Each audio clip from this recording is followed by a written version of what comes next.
Welcome to Kenton's videos. Enjoy the video. In this video, I will explain how to use the Leap Motion controller. This compact device brings your hands into digital environments, offering a new way to interact with computers. It tracks the precise movements of your hands and fingers, creating a natural and intuitive interface.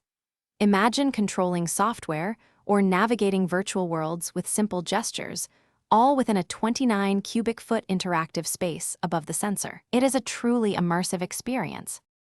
Setting up your Leap Motion controller is straightforward. First, connect the device to your computer using the included USB cable.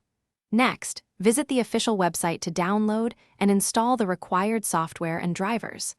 Once installed, simply place the controller flat on your desk, ensuring it faces upwards and is positioned between you and your monitor.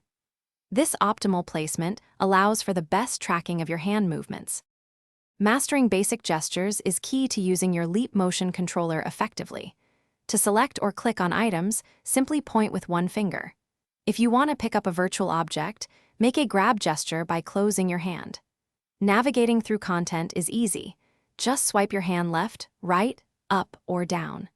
These intuitive movements make interacting with your digital world feel incredibly natural and responsive. Beyond basic interactions, the Leap Motion controller offers many advanced uses. Explore the wide array of applications and games specifically designed for hand tracking to unlock its full potential. You can also customize sensitivity settings within the control panel to fine-tune the tracking to your preference. For optimal performance, always ensure good lighting and keep the area above the sensor free from any obstructions. Thanks for watching. Consider subscribing if we helped you.